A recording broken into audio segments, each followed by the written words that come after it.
In our last video, first seeing Tablepay, we took you through the ropes of how to add menu items and edit them.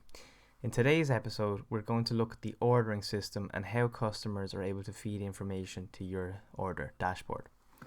Similarly, we're using Hub again, which is the free tool used to manage all of your Tablepay information. Upon signing up for Tablepay, you'll be given your own login credentials. Once we have that, we log in, and similarly again, to the bottom left, we click in to Tablepay. Here's our Tablepay dashboard, as we know. The first important item to notice is this little live toggle here. So the live toggle essentially tells the customer whether you're open for business or not, or whether your Tablepay system is online or offline. When it's switched off, it means, say for example, you're closed or you're not taking orders, and then to turn your Tablepay on for the user, all you have to do is click this toggle. Now we're live.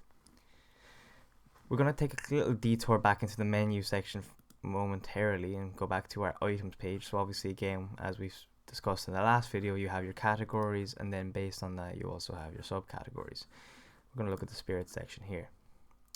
So similarly, we went through how you can upload your CSV or manually add your items. You can also edit that quite quickly. But it's also important to note that we're actually able to control whether or not the items that we've added are available for sale at the moment in time. This can come in handy when, for example, you're out of stock on a particular item, but you don't plan on deleting it from the whole system entirely. And similarly with our offline online function, if we want to turn an item off, all we have to do is click this little edit button in the top right and then toggle it here. So say for example, in this case, vodka Smirnoff is not available. For example, it's been sold out, Jameson is live, etc. So we're going to leave that off, but we can also turn Jameson off, for example, and we can turn Gordon's off, etc. Turn two of these back on, and we will head back to our orders dashboard. So the main dashboard with Tablepay that we believe the venues will be using most of the time is our order dashboard here. As you can see in this instance, it's completely empty as we've not created any orders yet. However, as orders start to flow in, this page will update automatically with information on the orders.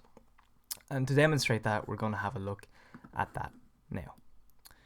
So what I have here is the Tablepay user side app. In this case, we're using Revolution. Now, there's two ways to identify the table number. The first case, and what we believe is the most convenient case, is by scanning a QR code on each individual table. Each QR code is loaded with information on the table number, so it means the users themselves don't have to actually root and select the table number that they're sitting on, and the QR code they scan will automatically tell the app what table number they're sitting at. Alternatively, there is an option also to manually add the table number to which you are seated. So we're going to click order now, and this will bring us to our Tablepay menu. As you can see, we use a very default design. However, all venues are entitled to a design that matches their color scheme and layout. We're going to click into the drink section here, into our spirits, and as you can see, the vodka Smirnoff does not pop up here because we've turned it off or it's sold out. So say for example, if we want to add a Jameson whiskey, we can click in here and all the information will load. Again, the design is very much default here. Images are very much possible. You can also add a more concise description, and you can also choose your quantity here. Say for example, we want to add 2, and all we merely have to do is add it to our cart. Say for example, we want food, then all we have to do is back out, click into food. Say for example, we want a beef burger, have our beef burger options here, and say we can just choose the bacon and cheeseburger. We can add that to cart. Again, the design is very much default, and all venues are entitled to a custom design. When we're finished our order, all we have to do is click our cart button here, like we were doing online shopping. We can review our item. So obviously we have our Jameson whiskey and our bacon and cheeseburger. Can address our price, and then click pay now. Now it's an important time to show us how we would alternatively add the table number. So in the case that there was not a QR code, all you would have to do is manually select the table number to which you are seated here. So say for example, in this case we're at 4. Enter your information, your email is used to send you your receipt. Agree to the terms, and then you just have to enter your card details. In this case, we're just going to use a test card.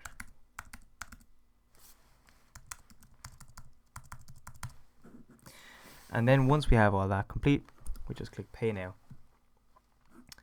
and our order is sent to the kitchen. As you can see in the back now, our table number order has come up automatically in our Scene app.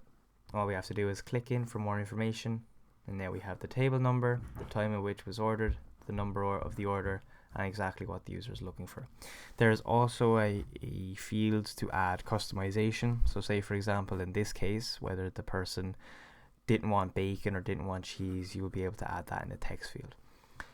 Once the order is complete and you're ready to serve it, all you have to do is click order complete, and that will send a notification to our Scene system, which will then take it off as complete and change it to green.